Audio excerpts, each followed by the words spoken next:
ദൈവനാമത്തിന് മഹത്വമുണ്ടാകട്ടെ.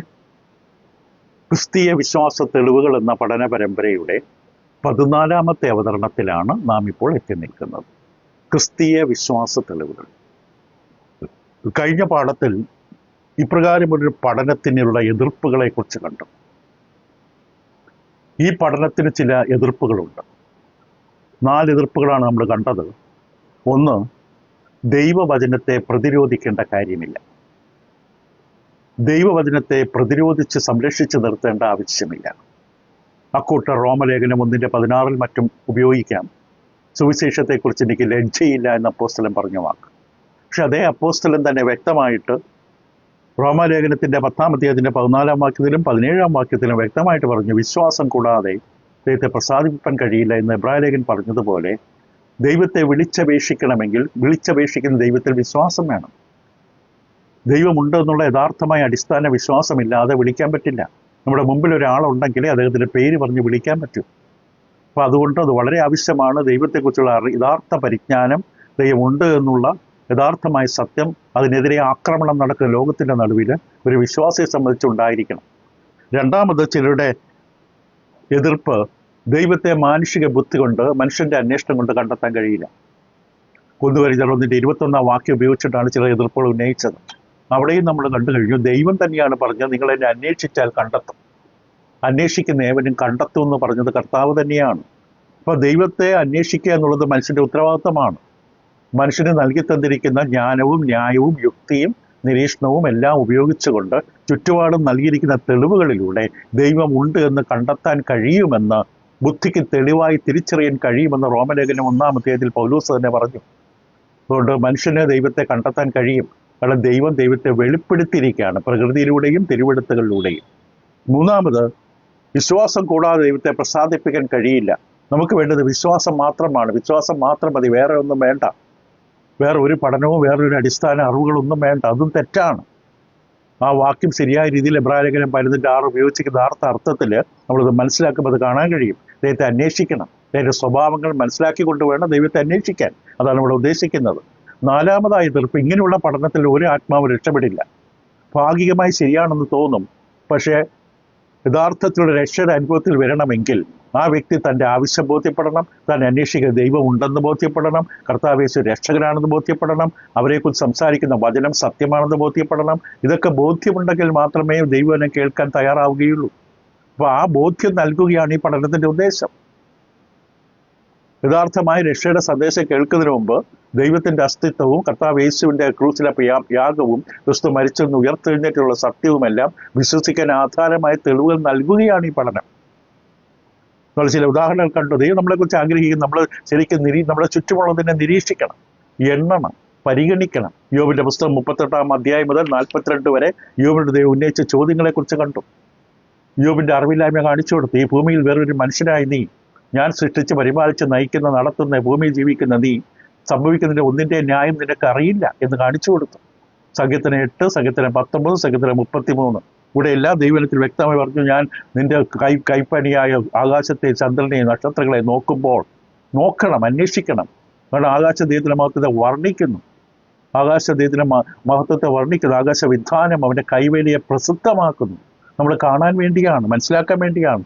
പുതിയ മറ്റേ ലൂക്കോസിൻ്റെ സുവിശേഷം എഴുതപ്പെട്ടതിൻ്റെ പിന്നിലുള്ളതായ ന്യായമായ ഒരു ചരിത്രകാരൻ എന്ന നിലയിലുള്ള ലൂക്കോസിൻ്റെ സംഭാവന നമ്മൾ കണ്ടു.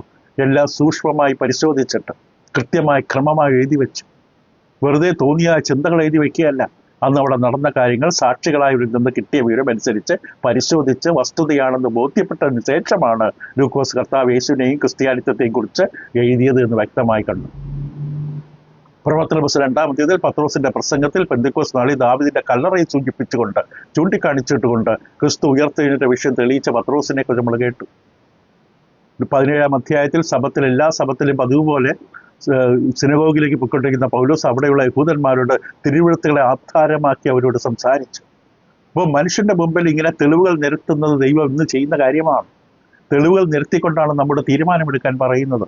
അന്ധമായി ഇരുട്ടത്തേക്ക് എടുത്ത് ചാടാനല്ല ആവശ്യപ്പെടുന്നത്. ഇന്ന് നമ്മൾ ചിന്തിക്കുന്നത് എന്തുകൊണ്ടാണ് അവിശ്വാസം നടക്കുന്നത്, സംഭവിക്കുന്നത്. അവിശ്വാസം എന്ന തലക്കെട്ടിലാണ് നമ്മൾ ഇന്നത്തെ ചിന്ത ആരംഭിക്കുന്നത്. നമ്മളത് നേരിട്ടേ പറ്റൂ. കാരണം ഇന്ന് നാം ജീവിക്കുന്ന ലോകത്തിൽ ഭൂരിപക്ഷം മനുഷ്യർ അവിശ്വാസത്തിലേക്ക് തെന്നിപ്പൊയ്ക്കൊണ്ടിരിക്കുകയാണ്. കയ്യിൽ ബൈബിൾ ഉള്ളവരുൾപ്പെടെ അവിശ്വാസത്തിലേക്ക് തെന്നിപ്പൊയ്ക്കൊണ്ടിരിക്കുകയാണ്. ഉദാഹരണത്തിന് ഭൂമുഖത്ത് 800ഓളം കോടി ജനങ്ങളുണ്ടെങ്കിൽ അത് 750 കോടിയിലപ്പുറം കൂടുതൽ ജനങ്ങളും ഇന്ന് നിരീശ്വരവാദം അവിശ്വാസത്തിൻ്റെ വഴികളിലൂടെ സഞ്ചരിക്കുകയാണ്. സത്യവചനപ്രകാരം ദൈവത്തെ അന്വേഷിക്കാത്തവരെല്ലാം അവിശ്വാസത്തിൽ തന്നെയാണ്.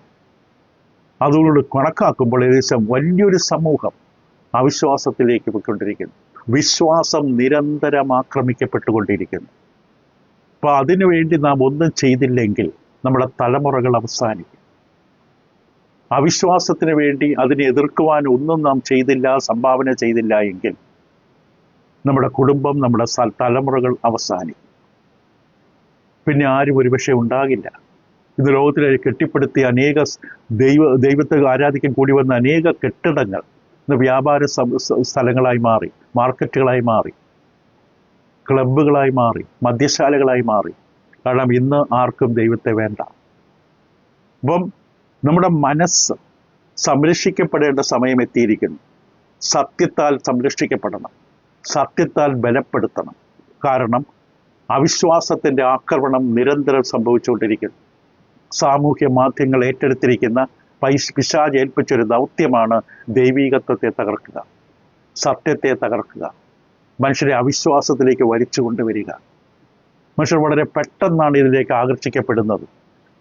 ഈ നാസ്തികത്വം, വിശ്വാസമില്ലായ്മ പുതിയ സംഭവമല്ല. ഏകദേശം 3000-ൽ പരം വർഷങ്ങൾക്ക് മുമ്പ് ഈജിപ്തിലെ രാജാവായ ഫറവോന്റെ മുമ്പിൽ മോശ നിന്നിട്ട് ദൈവത്തിൻ്റെ കൽപ്പന ഫറവോനെ അറിയിക്കുകയാണ്. ദൈവം പറഞ്ഞു, എൻ്റെ ജനത്തെ എന്നെ ആരാധിക്കാൻ വിട്ടയക്കണം എന്ന് ആവശ്യപ്പെട്ടപ്പോൾ ഇങ്ങനെ വായിച്ചു കേൾക്കാം. പുറപ്പാട് പുസ്തകം 5-ാം അധ്യായം 1-2 വാക്യങ്ങൾ. അതിൻ്റെ ശേഷം മോശയും അഹ്റോനും ചെന്ന് ഫറവോനോട്, മരുഭൂമിയിൽ എനിക്ക് ഉത്സവം കഴിക്കേണ്ടതിന് എൻ്റെ ജനത്തെ വിട്ടയക്കണമെന്ന് ഈ പ്രകാരം ഇസ്രായേലിൻ്റെ ദൈവം യഹോവ കൽപ്പിക്കുന്നു എന്ന് പറഞ്ഞു. ഇതാണ് ഫറവോനോട് മോശയും അഹ്റോനും പറഞ്ഞു. ദൈവത്തിൻ്റെ പ്രതിനിധികളാണ്, ദൈവം അയച്ചവരാണ് മോശയും അഹ്റോനും. അവർ ചെന്നാണ് ഫറവോനോട് ഇങ്ങനെ പറഞ്ഞു. ഫറവോന്റെ മറുപടി ശ്രദ്ധിക്കുക. അതിന് ഫറവോൻ, ഇസ്രായേലിനെ വിട്ടയപ്പാൻ തക്കവണ്ണം ഞാൻ യഹോവയുടെ വാക്ക് കേൾക്കേണ്ടതിന് അവനാർ? ഞാൻ യഹോവയെ അറിയുകയില്ല, ഞാൻ ഇസ്രായേലിനെ വിട്ടയക്കുകയുമില്ല എന്ന് പറഞ്ഞു. യഹോവ ആരാണ്? ചോദ്യം ചെയ്യുകയാണ്. നിങ്ങൾ പറയുന്ന യഹോവ എനിക്കറിയില്ല, അതുകൊണ്ട് അങ്ങനെ ഒരു യഹോവയുടെ വാക്ക് കേട്ടുകൊണ്ട് ഞാൻ ഈ ജനത്തെ എനിക്ക് അടിമപ്പണി ചെയ്ത് എൻ്റെ രാജ്യത്തിൻ്റെ സമൃദ്ധിക്ക് വേണ്ടി ഉപയോഗിച്ചുകൊണ്ടിരിക്കുന്ന ജനസമൂഹത്തെ ഞാൻ നിങ്ങൾ പറയുന്ന യഹോവ എന്നുള്ള വാക്ക് കേട്ടിട്ട് ഞാൻ വിട്ടുകഴിക്കുന്നില്ല, എനിക്കറിയില്ല യഹോവ ആരാണ്. അനേക മനുഷ്യരുടെ ശബ്ദമാണിത്. ഈ വാക്കുകൾ, ഈ ശബ്ദം ഇന്ന് അനേകം വഞ്ചിക്കപ്പെട്ട അനേകം ആത്മാക്കളുടെ ശബ്ദമാണ്. ആത്മീകമായി ഇതേ പാത പിന്തുടരുകയാണ്, ഈ ചക്രവർത്തിയുടെ പാത പിന്തുടരുകയാണ് ഇന്ന് ഭൂമിയിലെ മിക്ക ജനങ്ങൾ. ദൈവത്തെ അവർക്ക് അറിയില്ല. ഇവിടെ ദൈവം പറയുന്നത് കേൾക്കാൻ അവർക്ക് താല്പര്യമില്ല. ദൈവം പറയുന്നത് എന്തുകൊണ്ട് ഞാൻ അനുസരിക്കണം? ഏതാ നിങ്ങൾ ഈ പറയുന്ന ദൈവം എന്നുള്ള ചോദ്യം ഉയർത്തിക്കൊണ്ട് അനേകർ അവിശ്വാസത്തിലേക്ക് ഇങ്ങനെ കൂപ്പുകുത്തിക്കൊണ്ടിരിക്കുകയാണ്. മാത്രമല്ല, അവിശ്വാസം എന്ന് പറയുന്നത് ചിലരെ സംബന്ധിച്ചിന്ന് ആധുനിക ലോക സംസ്കാരത്തിൻ്റെ, സാങ്കേതിക വിദ്യയുടെ ഒരു ഭാഗമായി മാറിയിരിക്കുകയാണ് അവിശ്വാസം. ഇത്രയും സാങ്കേതികമായ ഉന്നത വിദ്യാഭ്യാസവും സാങ്കേതിക വളർച്ചയും സംസ്കാരത്തിൻ്റെ ഔന്നത്യത്തിൽ എത്തിയെന്ന് പറയുന്ന മനുഷ്യരായി നമ്മൾ ഒരു പഴഞ്ചൻ ഗന്ധമെടുത്തു വെച്ചുകൊണ്ട് ദൈവം എന്ന് പറഞ്ഞു നടക്കേണ്ട കാര്യമുണ്ടോ?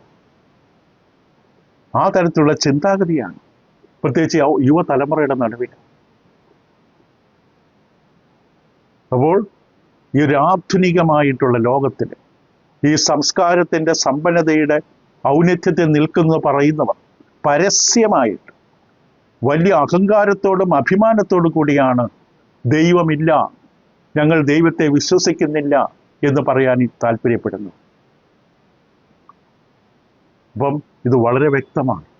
അതോടൊപ്പം തന്നെ അവർ പറയുന്നത് മറുവശത്ത് ദൈവത്തെ തെളിയിക്കപ്പെടുന്നില്ല. ദൈവമുണ്ടതിൻ്റെ തെളിവ് എവിടെ? നിങ്ങൾ എന്തിനാ ദൈവത്തെ വിശ്വസിക്കുന്നത്? ദൈവം എവിടെ? ദൈവം ഉണ്ടോ? അതിൻ്റെ തെളിവ് എവിടെ? നമുക്കറിയാം, ഈ പഠനങ്ങളിലൂടെ കടന്നുപോയവർക്കറിയാം, ദൈവമുണ്ട്. നമ്മുടെ നിത്യത ചൂതാട്ടം കളിക്കാൻ, ചൂത് കളിക്കാൻ ദൈവം ആവശ്യപ്പെടുന്നില്ല. സംശയത്തിൽ ലോകത്തിലല്ല ദൈവം നമ്മളെ നിർത്തിയിരിക്കുന്നത്. ആവശ്യമായ തെളിവുകൾ നമ്മുടെ മുമ്പിൽ ദൈവം തന്നിരിക്കുന്നു. പക്ഷെ അത് കാണാൻ കഴിവുണ്ടാകണം. നമ്മൾ നേരത്തെ വായിച്ച സങ്കീർത്തനം പോലെ അത് നോക്കാൻ, പരിഗണിക്കാൻ കഴിയണം. ദൈവം നമ്മുടെ ചുറ്റും വെച്ചിരിക്കുന്ന തെളിവുകൾ കാണാൻ കഴിയണം. അതിനാണ് ഈ പാഠങ്ങൾ നമ്മൾ ക്രമീകരിക്കുന്നത് തന്നെ. ആവശ്യത്തിലധികം തെളിവുകളാണ് ദൈവത്തിന്റെ അസ്തിത്വത്തെക്കുറിച്ച് നൽകിയിരിക്കുന്നത്. എന്നിട്ടാണ് ദൈവം നമ്മൾ ആവശ്യപ്പെടുന്നത്, എൻ്റെ അടുക്കൽ വരുന്നവൻ ദൈവമുണ്ട് എന്ന് വിശ്വസിക്കണം. നീ മിണ്ടാതിരുന്ന് ഞാൻ ദൈവമെന്ന് ഓർത്തുകൊള്ളുക. ദൈവം അങ്ങനെ നമ്മൾ ആവശ്യപ്പെടുന്നുണ്ടെങ്കിൽ അതിനാവശ്യമായ തെളിവുകൾ നമ്മുടെ മുമ്പിൽ വെച്ചിട്ടുണ്ടെന്ന് അർത്ഥം. നമ്മുടെ മുമ്പിൽ മേശപ്പുറത്ത് കുറേ വസ്തുക്കൾ നിരത്തി വെച്ചിട്ട് അതൊന്ന് നോക്കാൻ ആവശ്യപ്പെടുമ്പോൾ ഞാൻ കണ്ണടച്ചിരുന്നിട്ട് അങ്ങനെ ഒന്നുമില്ല എന്ന് പറയുന്നത് ഞാൻ എന്നെ വഞ്ചിച്ചതിൻ്റെ ഏറ്റവും വലിയ തെളിവല്ലേ? അപ്പൊ ഈ അവിശ്വാസ ലോകത്തില്, സങ്കീർണം നിറഞ്ഞ ലോകത്തില് ഈ അവിശ്വാസികൾ പല രൂപത്തിലാണ്, പല തരത്തിലാണ്. എല്ലാം നമുക്ക് നേരത്തെ നമ്മുടെ മുമ്പിൽ സമയമില്ല. എങ്കിലും നമ്മൾ നേരത്തെ പരാമർശിച്ചു, നിരീശ്വരവാദി ദൈവമില്ലെന്ന് ശക്തമായി നിഷേധിക്കുന്നു. ദൈവമില്ല എന്ന് ശക്തമായി അടിവരയിട്ട് പറയുന്നു. അവനെങ്ങനെ പറഞ്ഞതുകൊണ്ട് ദൈവമില്ലാതാകില്ല. ദൈവത്തെ നിഷേധിച്ചുകൊണ്ട് ദൈവമില്ലാതാകില്ല. റോമലേഖനം 3-ാം അധ്യായത്തിന്റെ 2-ാമത്തെ വാക്യത്തിൽ പൗലോസ് അപ്പോസ്തലൻ എഴുതുമ്പോൾ അവിടെ ഇങ്ങനെ എഴുതുകയുണ്ടായി. റോമലേഖനം 3-ാം അധ്യായം, ചിലർ വിശ്വസിച്ചില്ല എങ്കിൽ അവരുടെ അവിശ്വാസത്താൽ ദൈവത്തിന്റെ വിശ്വസ്തതയ്ക്ക് നീക്കം വരുമോ? ഒരു നാളുമില്ല. റോമർ 3:3. മനുഷ്യരുടെ എത്രത്തോളം മനുഷ്യർ വിശ്വസിക്കുന്നു എന്നതിന്റെ അടിസ്ഥാനത്തിലല്ല ദൈവത്തിന്റെ അസ്തിത്വം നിൽക്കുന്നത്. മനുഷ്യർ വിശ്വസിച്ചാൽ അവനെന്ന് കൊള്ളാം, അവരുടെ ജീവിതം അനുഗ്രഹിക്കപ്പെടും, അവരുടെ ജീവിത ലക്ഷ്യവും ദർശനവും ഉണ്ടാകും, അവർ നിൽക്കാൻ ഉറപ്പുള്ളൊരു പാറയുണ്ടാകും. അവർ വിശ്വസിച്ചില്ല അല്ലെങ്കിൽ ദൈവം അവിടെ തന്നെയുണ്ട്. ഇപ്പം നിരീശ്വരവാദി പറയും ദൈവമില്ല. വേറൊരു കൂട്ടരെ കുറിച്ച് നമ്മൾ കണ്ടു, സ്കെപ്റ്റിക്, അജ്ഞേയവാദി. ഈ നിരീശ്വരവാദിയെ പോലെ വളരെ ധൈര്യമായിട്ട് പറയുന്നില്ല, പക്ഷെ ദൈവത്തിന്റെ ഉന്നതനായ ഒരു ദൈവത്തിന്റെ അസ്തിത്വത്തെ സംശയിക്കുന്ന മനുഷ്യൻ. സംശയമാണ് ദൈവത്തിന് മുമ്പിൽ. 3-ാമത്തെ മനുഷ്യരെ കണ്ടു നിശ്ചയമില്ലാത്തവൻ. കാരണം ദൈവത്തിന് വേണ്ടിയുള്ള തെളിവുകളില്ല എന്നുള്ളത് കൊണ്ട് അവൻ പറഞ്ഞു, എനിക്ക് വല്ല നിശ്ചയമൊന്നുമില്ല. നിങ്ങൾ പറയുന്ന ദൈവത്തെക്കുറിച്ച് ആ തെളിവുകളൊന്നും എനിക്ക് വല്ല നിശ്ചയമില്ല. മാത്രമല്ല ഈ ദൈവത്തിന് മനുഷ്യരുടെ കാര്യത്തിൽ ഇടപെടാൻ താല്പര്യമില്ല എന്ന് പറയുന്ന കേവലേശ്വരവാദികൾ. ഇങ്ങനെ പല സമൂഹങ്ങളുണ്ട്, പലതരം ബഹുദൈവ വിശ്വാസി, ഏകദൈവ വിശ്വാസി, ഇങ്ങനെ പലരും. ദൈവമുണ്ടെന്ന് എനിക്ക് ആരോ ഉണ്ടെന്നറിയാം, പക്ഷേ ആ ദൈവത്തിന് ഭൂമിയിലെ മനുഷ്യരുടെ കാര്യത്തിലൊന്നും യാതൊരു താല്പര്യമില്ല. മനുഷ്യരോട് യാതൊരു സമ്പർക്കവുമില്ലാത്ത ദൈവം, മനുഷ്യർക്ക് ആ ദൈവത്തെ സമ്പർക്കം പുലർത്താനും കഴിയാത്ത ഒരാൾ എവിടെ ഉണ്ടെന്ന് തോന്നുന്നു, പക്ഷെ ആ വ്യക്തി ഭൂമിയുടെ ഒരു കാര്യത്തിൽ താല്പര്യം. ഇങ്ങനെയൊക്കെ തരത്തിലുള്ള പലതരത്തിലുള്ള വിശ്വാസങ്ങൾ, ചിന്താഗതികൾ, തത്വചിന്തകൾ, ന്യായങ്ങൾ, ന്യായീകരണങ്ങൾ, ന്യായവാദങ്ങൾ ലോകത്തിൽ നിറഞ്ഞു കിടക്കുകയാണ്. അനേക യൂണിവേഴ്സിറ്റികളിലും സർവകലാശാലകളിലും നമ്മൾ ഇറങ്ങുന്ന പുസ്തകങ്ങളിലും എല്ലാം കുത്തി നിറച്ചിരിക്കുന്നത് ഈ വിഷത്തിന്റെ വിത്തുകളാണ്. ഈ തത്വചിന്തകളെല്ലാം മാരകമായ തെറ്റുകളാണ്. ഇതൊരു മനുഷ്യരെ നിത്യതയെ നശിപ്പിക്കുന്നതാണ്. മനുഷ്യൻ നിത്യതയ്ക്ക് വേണ്ടി സൃഷ്ടിക്കപ്പെട്ടവനാണ്. സ്വർഗത്തിൽ എത്തിക്കാനാണ് ദൈവം ആഗ്രഹിക്കുന്നത്. പാപത്തിൽ വീണുപോയ മനുഷ്യനെ തേജസ്സിലേക്ക് നടത്തുവാൻ അവരുടെ നായകനായ, രക്ഷാനായകനായ സ്വന്തം പുത്രനെ അയച്ച ദൈവം. സാത്താൻ ആഗ്രഹിക്കുന്ന ഒരു മനുഷ്യനും നിത്യതയിൽ ദൈവത്തോടൊപ്പം എത്തരുത്. ഇവിടെ തന്നെ അവൻ നശിക്കണം. അതിനുവേണ്ടിയാണ് ദൈവനിഷേധത്തിന്റെ വാദങ്ങൾ ചുറ്റും നിരത്തുന്നത്. വളരെ ജ്ഞാനികളാണെന്ന് പറയുന്ന പണ്ഡിതന്മാരിലൂടെ മറ്റും പരസ്യമായി ഇതിനെക്കുറിച്ച് പ്രസംഗിക്കപ്പെടുമ്പോൾ വഞ്ചിക്കപ്പെട്ട അനേകം ആത്മാക്കൾ അതിൻ്റെ പിന്നാലെ പോവുകയാണ്. ഈ ഒരു കാഴ്ചപ്പാടുകളുടെ പിന്നാലെ പോകുന്നവര് എന്തവിടെ സംഭവിച്ചത് അത് ശ്രദ്ധിക്കണം. അവരെന്താ സംഭവിച്ചത്? ദൈവത്തിന്റെ അസ്തിത്വത്തിന്റെ തെളിവുകൾ അവരുടെ മനസ്സിൽ നിന്ന് മനഃപൂർവ്വം തള്ളി പുറത്താക്കുകയാണ്. ഇവിടെ ദൈവം അവർക്ക് വെച്ചിരിക്കുന്ന അനേകം തെളിവുകളുണ്ട് ലോകത്തിൽ, അതിനെ മനഃപൂർവ്വം തള്ളി പുറത്താക്കുന്നു. ഈ വാക്യം ശ്രദ്ധിക്കുക, റോമർ 1:28. ദൈവത്തെ പരിജ്ഞാനത്തിൽ ധരിപ്പാൻ ഇഷ്ടമില്ലാത്തതിന് തക്കവണ്ണം ദൈവം അവരെ ഉചിതമല്ലാത്ത ചെയ്യുവാൻ നികൃഷ്ട ബുദ്ധിയിൽ ഏൽപ്പിച്ചു. ഇപ്പൊ ദൈവത്തിന്റെ അസ്തിത്വത്തിന്റെ തെളിവുകൾ പലവിധ കാരണങ്ങൾ നിമിത്തം ഇവിടെ മനസ്സിൽ നിന്ന് അവർ തള്ളി പുറത്താക്കി. കാരണം ദൈവത്തെ പരിജ്ഞാനത്തിൽ ധരിപ്പാൻ ഇഷ്ടമില്ല. They don't want to accept the evidences of God, the knowledge of God. മനസ്സുകൊണ്ട് ആ ദൈവത്തിന്റെ പരിജ്ഞാനത്തെ സ്വീകരിക്കാൻ താല്പര്യമില്ല. ദൈവം വാതിൽ ചവിട്ടി തുറന്ന് അകത്ത് കയറില്ല. ദൈവത്തെ ആവശ്യപ്പെടുന്ന, ദൈവത്തെ വിളിച്ചപേക്ഷിക്കുന്നവർക്ക് ദൈവം കൂടെ ഉണ്ടാകും. സമീപസ്ഥനാണ്. എനിക്ക് ദൈവം വേണ്ട, എനിക്ക് ബൈബിൾ പഠിക്കണ്ട, എനിക്ക് ദൈവത്തെക്കുറിച്ച് അറിയണ്ട എന്ന് പറയുന്ന ഒരു വ്യക്തിക്ക് ദൈവം നിർബന്ധമായ വ്യക്തിയിലേക്ക് തന്നെ ഏൽപ്പിക്കില്ല. യോഹന്നാൻ സുവിശേഷം പറയുന്നത് ദൈവം നിർബന്ധിച്ച് അവരുടെ കയ്യിൽ തന്നെ വിശ്വസിച്ചേൽപ്പിച്ചില്ല. ദൈവത്തെ നമ്മുടെ കയ്യിലേക്ക് ദൈവം വിശ്വസിച്ചേൽപ്പിക്കണമെങ്കിൽ അതിനുള്ള ഒരു ഒരുക്കം നമ്മുടെ ഹൃദയത്തിൽ, താല്പര്യം, ആഗ്രഹം, അന്വേഷണം നമ്മുടെ ഉള്ളിൽ ഉണ്ടാകണം. മാൻ നീർത്തോടുകളിലേക്ക് ചെല്ലാൻ കാക്ഷിക്കുന്നത് പോലെ. ഇവിടെ ദൈവത്തെ പരിജ്ഞാനം ധരിപ്പാൻ ഇഷ്ടമില്ല. അതിന് തക്കവണ്ണം ദൈവം ചെയ്തു എങ്കിൽ നിങ്ങളുടെ മനസ്സുകൊണ്ട് ഇനി ശരിക്കും പ്രവർത്തിക്കണ്ട. നികൃഷ്ട ബുദ്ധിയിൽ അവരെ ഏൽപ്പിച്ചു. ഇവിടെ മനസ്സ് ഇൻഫ്ലുവൻസ്ഡായി. കാരണം ബുദ്ധിയും ന്യായവും തെളിവുകളും ചുറ്റും വെച്ചിട്ട് ആ ബുദ്ധി, ന്യായം, തെളിവും നിരീക്ഷണങ്ങളും ഉപയോഗിച്ചുകൊണ്ട് ചുറ്റും ദൈവം വെച്ചിരിക്കുന്ന തൻ്റെ അസ്തിത്വത്തിൻ്റെ തെളിവുകൾ സ്വീകരിക്കാതെ അവരെ തള്ളിക്കളയുമ്പോൾ, മനസ്സ് കൊട്ടി അടയ്ക്കുമ്പോൾ അവിടെ മനസ്സ് വശീകരിക്കപ്പെട്ടു. നികൃഷ്ടമായ ബുദ്ധിയിലേക്ക് പോയി. ബുദ്ധി എന്ന് പറഞ്ഞാൽ മനസ്സാണ്. അപ്പോൾ ഈ അവിശ്വാസം എന്ന് പറയുന്നത് ദൈവം സൃഷ്ടിച്ച മനുഷ്യനെക്കുറിച്ച് ഉദ്ദേശിക്കുന്നതല്ല അവിശ്വാസം. മനുഷ്യൻ വിശ്വാസിയായിരിക്കണമെന്നുള്ളതാണ് ദൈവം ആഗ്രഹിച്ചത്. ദൈവവിശ്വാസിയായി ജീവിക്കണം. കുരങ്ങന്റെ മുമ്പിൽ വീണ് കുരങ്ങനിൽ നിന്ന് വന്നവരെന്ന് ചിന്തിച്ചിരിക്കാനുള്ളവനല്ല. ഞാൻ ദൈവവിശ്വാസിയായി ജീവിക്കുമ്പോഴാണ് ഞാൻ യഥാർത്ഥത്തിൽ മനുഷ്യൻ. So unbelief is not natural. അവിശ്വാസം, ദൈവനിഷേധം സ്വാഭാവികമായി മനുഷ്യൻ്റെതല്ല. അതവൻ സ്വീകരിച്ചതാണ്. ന്യായത്തെയും ബുദ്ധിയും തള്ളിക്കളഞ്ഞവൻ സ്വീകരിച്ചതാണിത്. ദൈവത്തെക്കുറിച്ചുള്ള പരിജ്ഞാനം മനഃപൂർവ്വം തള്ളിക്കളഞ്ഞതാണ്. അവൻ്റെ ന്യായത്തെ തള്ളി പുറത്താക്കി അവൻ്റെ മനസ്സിൽ നിന്ന്. പരിജ്ഞാനത്തെ ധരിപ്പാൻ ഇഷ്ടമില്ല.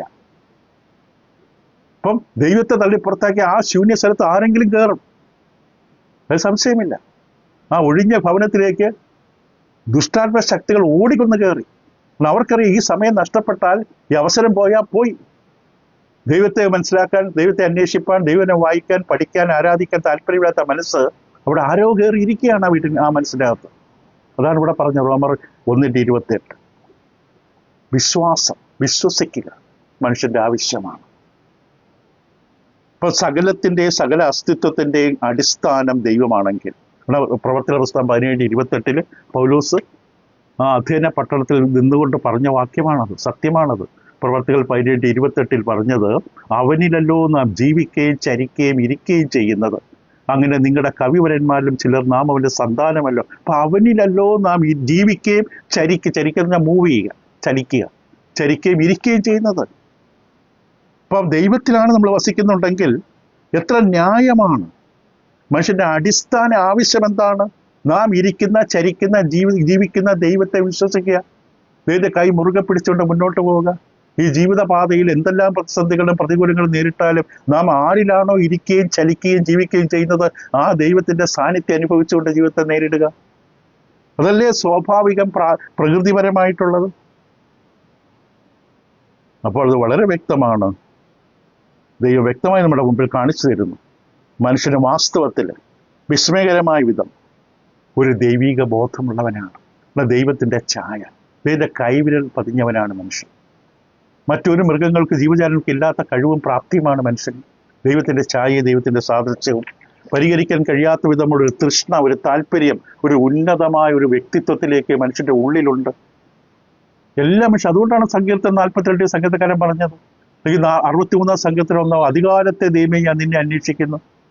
വെള്ളമില്ലാത്ത ദേശത്ത്, ഉണങ്ങി വരേണ്ട ദേശത്തിന് മാൻ നീർത്തോടുകളിലേക്ക് എന്ന പോലെ വെള്ളത്തിന് വേണ്ടി ആഗ്രഹിക്കുന്നുണ്ട് മനുഷ്യനെ. ആഗ്രഹിക്കുന്ന ദൈവത്തെ, അവൻ്റെ ഉള്ളിൽ ആ ദാഹം, താല്പര്യം, തൃഷ്ണ ദൈവം വെച്ചിരിക്കുകയാണ്.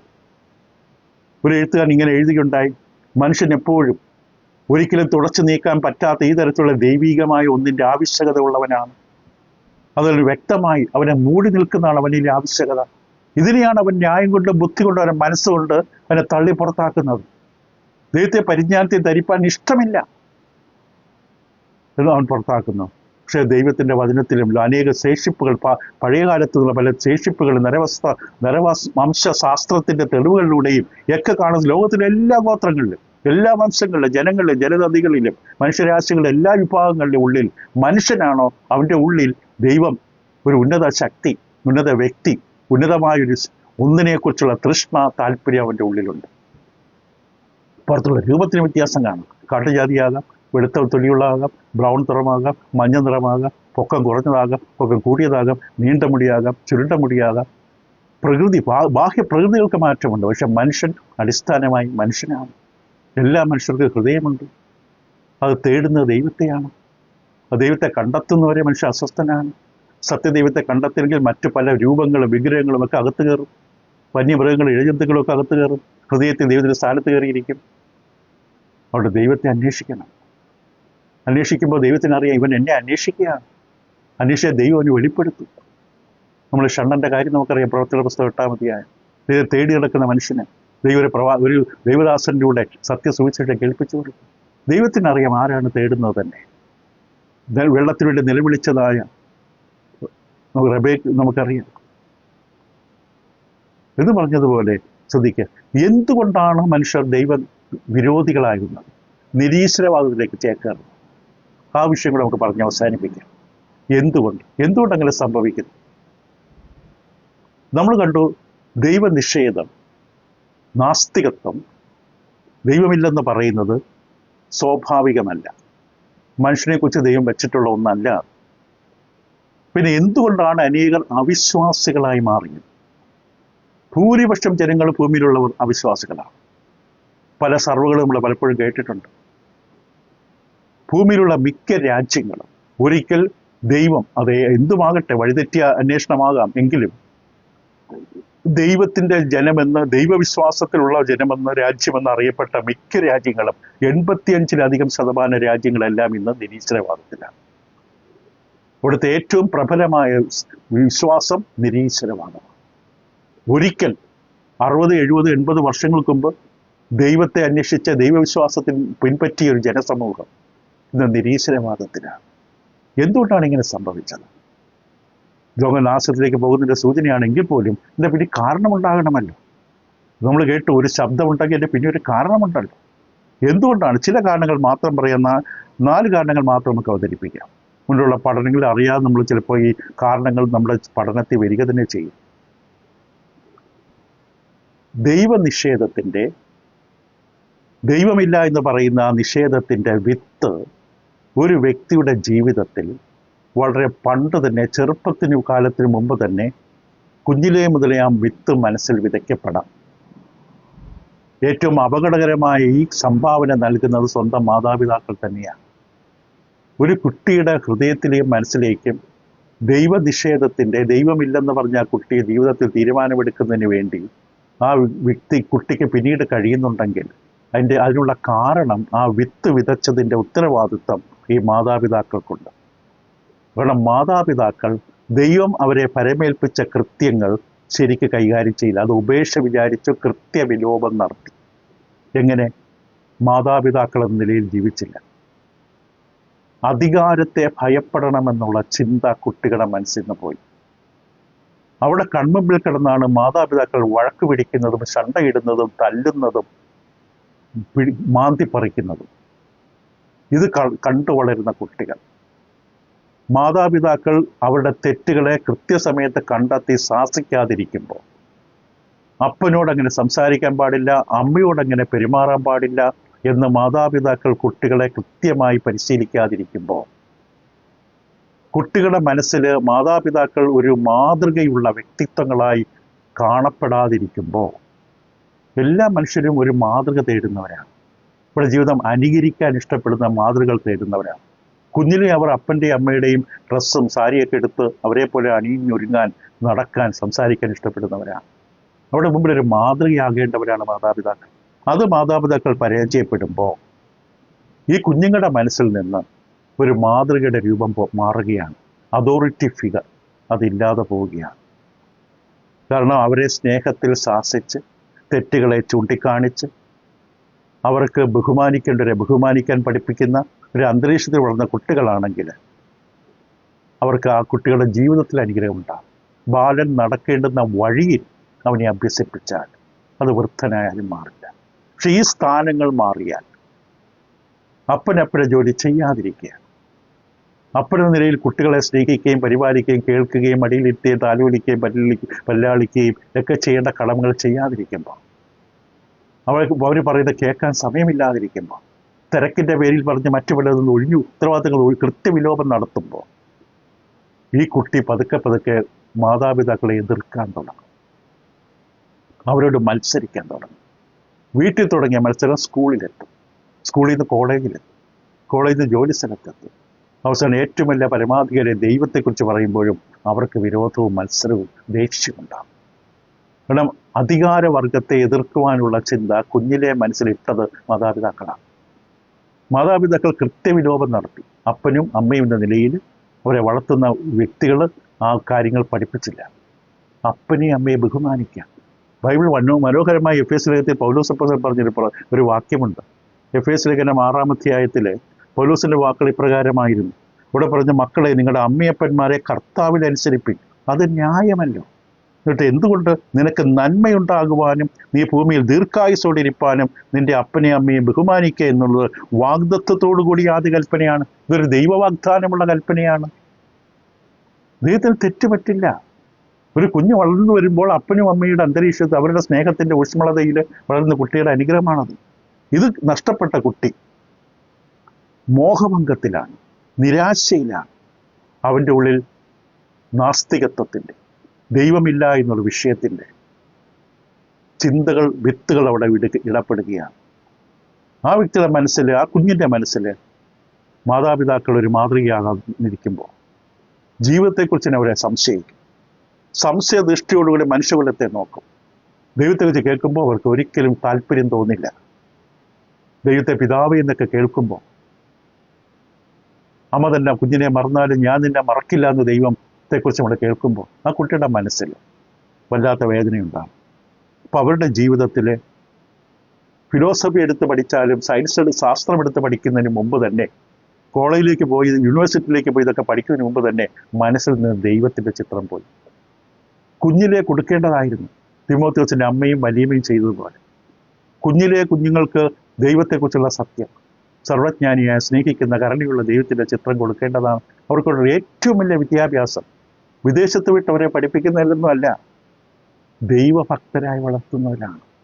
അതിനേക്കാളും വലിയൊരു വിദ്യാഭ്യാസം ഭൂമിയിലില്ല.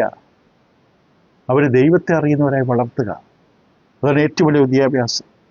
ഇല്ലെങ്കിൽ കുട്ടികളുടെ ജീവിതത്തിൽ അവർ പിന്നീട് ദൈവത്തെ നിഷേധിക്കും. മനുഷ്യനുള്ള വിശ്വാസം പോലും പോകും. ഈ കുട്ടികൾ ദൈവത്തിലുള്ള വിശ്വാസം അതല്ല, മനുഷ്യനുള്ള വിശ്വാസം പോലും പോകും. അപ്പോൾ ഇത് ഒന്നാമത്തെ ഘടന. രണ്ടാമത്, അതിരി കവിഞ്ഞ അഹങ്കാരം.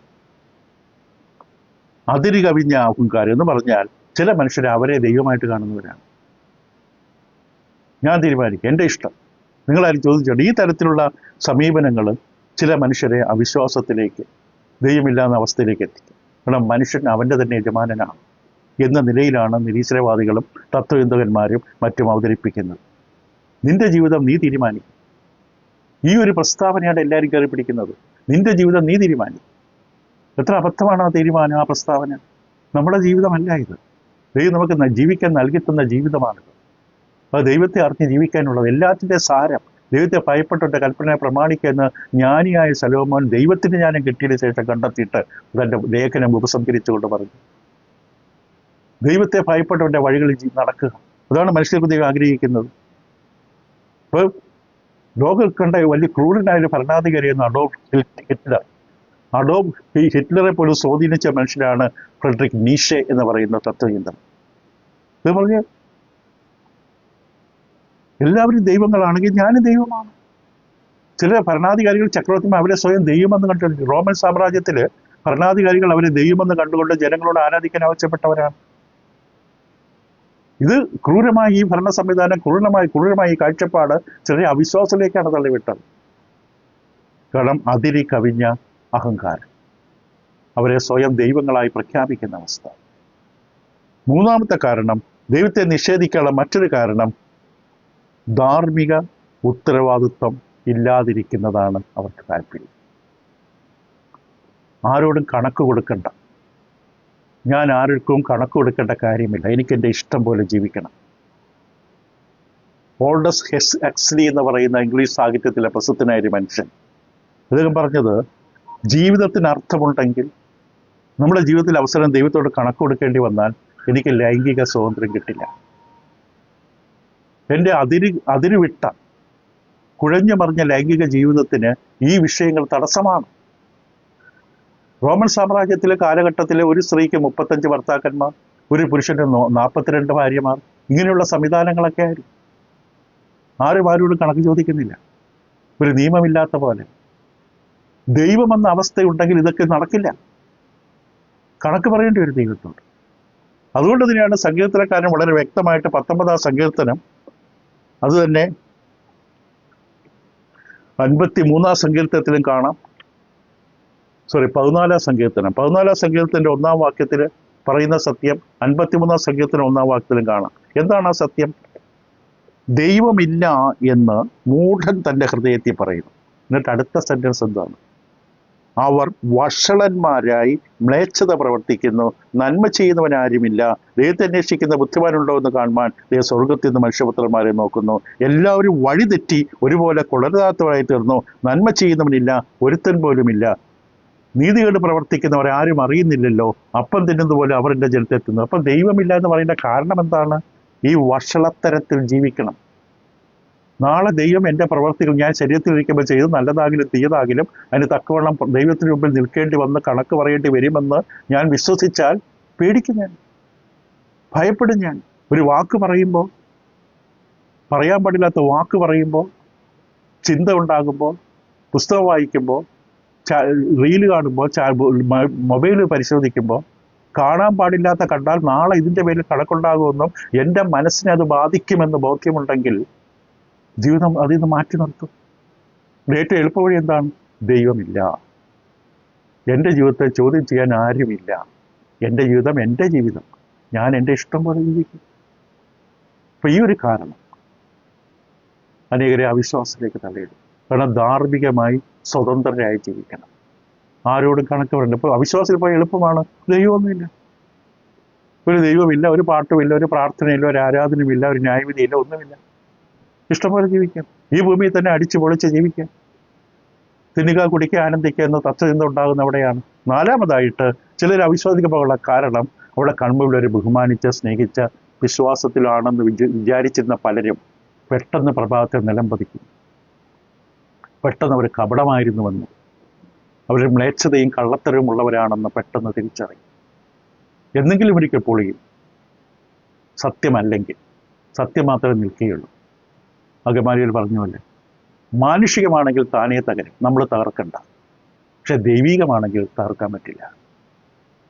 ഇപ്പം ചില മനുഷ്യരെ പിൻപറ്റും. പ്രാസംഗികരെ, സഭയിലെ മൂപ്പനെ, ഉപദേഷ്ടാവിനെ, അല്ലെങ്കിൽ അവരുടെ ജീവിതത്തിൽ അവരുടെ ചുറ്റുവട്ടത്തെ കുടുംബത്തിലുള്ള നല്ല വിശുദ്ധനാണെന്ന് വിചാരിച്ച ഒരാൾ, പക്ഷെ പെട്ടെന്ന് ഈ വ്യക്തിയുടെ കാപട്യം വെളിപ്പെടും. ദൈവഭക്തനാണെന്ന് വിചാരിച്ചൊരു വ്യക്തിയുടെ ജീവിതത്തിലെ കാപട്യം നമ്മുടെ കൺമുമ്പിൽ തുറക്കപ്പെടുമ്പോൾ പല മനുഷ്യരും അതോടുകൂടി അവസാനിപ്പിക്കും.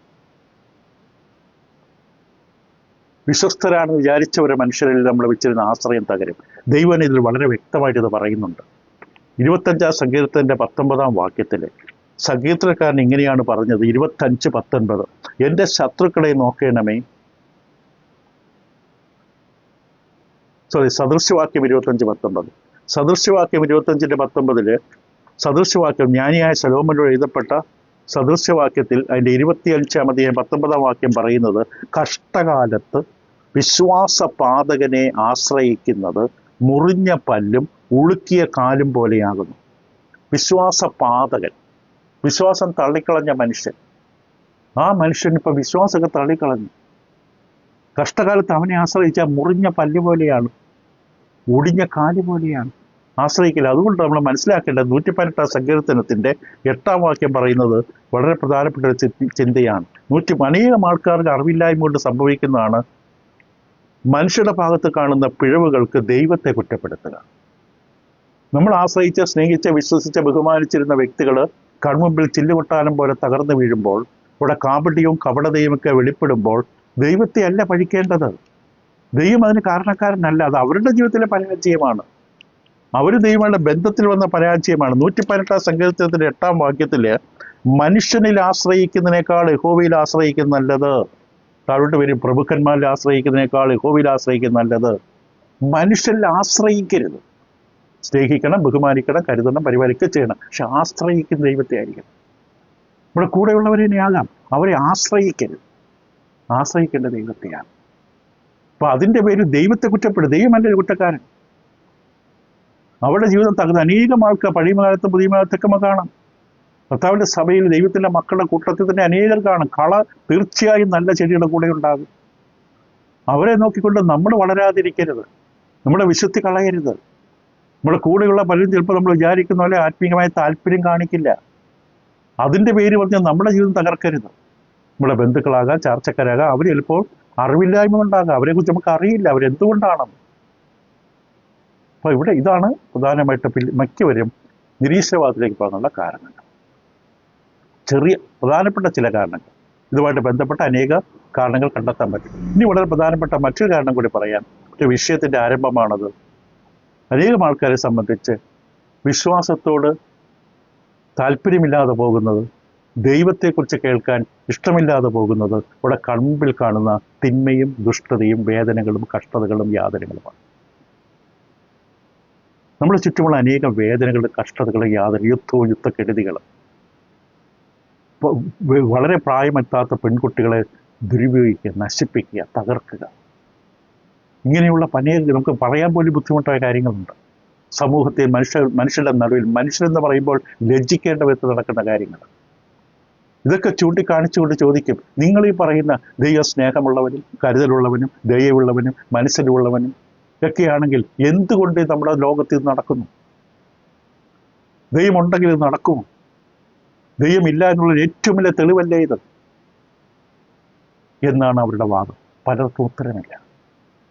നമ്മൾ വിശദമായി ചിലപ്പോൾ പഠിച്ചിട്ടുള്ളതാകാം, പക്ഷെ നമുക്ക് അറിയില്ല, മറന്നുപോകും. എന്നാലും നമ്മളൊരു പ്രശ്നം വരുമ്പോൾ, ചുറ്റുപാട് നടക്കുമ്പോൾ, അടുത്ത വീട്ടിൽ നടക്കുമ്പോൾ, നമ്മുടെ ചാർച്ചക്കാരുടെ ബന്ധുക്കളുടെ വീട്ടിൽ നടക്കുമ്പോൾ നമ്മൾ ആദ്യം ദൈവത്തെ കുറ്റപ്പെടുത്തും. യോബിനെ പോലെ നമ്മളെല്ലാവരും ദൈവത്തിൽ മുറുകെ പിടിച്ച് നിൽക്കില്ല. കാരണം ഇവർ പറയുന്ന ഒരു പോയിന്റ് ഇതാണ്. അത് ഗ്രീക്ക് തത്വചകനായ എപ്പിക്കൂറിസിൽ ആരംഭിച്ചതാണിത്. അദ്ദേഹം ശ്രദ്ധിക്കാം, 3 കാര്യങ്ങൾ, 3 പോയിന്റുകൾ പറഞ്ഞു തൽക്കാലം നിർത്താം. ലോകത്തിലുള്ള തിന്മകളും ദുഷ്ടതകളും നീക്കിക്കളയാൻ ദൈവത്തിന് ആഗ്രഹമുണ്ട്, പക്ഷെ സാധിക്കുന്നില്ല. ദൈവത്തിന് ആഗ്രഹമുണ്ട് ഭൂമിയിലുള്ള സകല ദോഷങ്ങളും തിന്മകളും എല്ലാ നാശങ്ങളും ഇല്ലാതാക്കണം. ദൈവത്തിന് ആഗ്രഹമുണ്ട്, പക്ഷെ കഴിയുന്നില്ല. അപ്പൊ അതിൻ്റെ ഉത്തരം എന്താണ്? ദൈവത്തിന് വേണ്ട ശക്തിയില്ല. ദൈവം സർവശക്തനല്ല. ഒന്നാമത്തെ പോയിന്റ്. 2, ദൈവത്തിന് ഇതെല്ലാം നീക്കം ചെയ്യാനുള്ള കഴിവുണ്ട്. ദൈവം വിചാരിച്ചാൽ വളരെ വേഗത്തിൽ എല്ലാം നീക്കം ചെയ്യാം. ഒരു കണ്ണീന്നും കണ്ണുനീര് വരില്ല, ഒരു അപകടവും ഒരു ആപത്തും വരില്ല, ഒരു യുദ്ധം ഉണ്ടാകില്ല, മൂല്യച്ഛേദം സംഭവിക്കില്ല, സ്ത്രീകൾ അപമാനിക്കപ്പെടില്ല, ഒരു കുടുംബത്തിൽ ഒരു തകർച്ചയും ഉണ്ടാകില്ല. ദൈവത്തിന് വേണമെങ്കിൽ എല്ലാം നീക്കം ചെയ്യാം, പക്ഷെ ദൈവം ചെയ്യില്ല. അത് ദൈവത്തെ എന്താക്കുന്നു? നല്ലവനല്ല ദൈവം. ദൈവം നല്ലവനല്ല. ഏതും തോട്ടത്തിൽ സാത്താൻ കൊണ്ടുവന്ന ചിന്തയാണ്. ഈ ഫലം പറിച്ചു നിന്നാൽ നിങ്ങൾ ദൈവത്തെ പോലെ ആകുമെന്ന് അറിയാം, പക്ഷെ ദൈവം തരില്ല നിങ്ങൾക്ക്. ദൈവം നല്ലവനല്ല. അതുകൊണ്ട് ഉപസംഹാരം എന്താണ്? ഈ 2 പ്രസ്താവനയുടെ ഉപസംഹാരം എന്താണ്? ദൈവത്തിന് ശക്തിയുമുണ്ട്, ദുഷ്ടതയെ നീക്കം ചെയ്യാനായിട്ട് ദൈവത്തിന് ശക്തിയുമുണ്ട്, മനസ്സുമുണ്ട്. എങ്കിൽ പിന്നെ എങ്ങനെ ഈ ദുഷ്ടത, തിന്മ, നാശം, നഷ്ടം, കെടുതി ലോകത്തിൽ സംഭവിക്കുന്നു? ഈ പഠനമാണ് നമ്മൾ ഇനി കൈകാര്യം ചെയ്യാൻ പോകുന്നത്, ഈ വാദം. കാരണം അനേകം ആൾക്കാരെ സംബന്ധിച്ച് ഇതൊരു കാരണമായി നിരുത്താറുണ്ട്. ദൈവത്തെ സ്വീകരിക്കാൻ മനസ്സ് തയ്യാറല്ല. ദൈവമല്ല ഇതിന് കാരണം. വിശദമായി നമ്മൾ പഠിക്കും ഇത്. കാരണം നമ്മുടെ കുടുംബങ്ങളിലും ജീവിതത്തിലും ഒക്കെ വരുമ്പോൾ നമ്മൾ അറിയാതെ ചോദ്യം ചെയ്യുന്ന ദൈവത്തെയാണ്.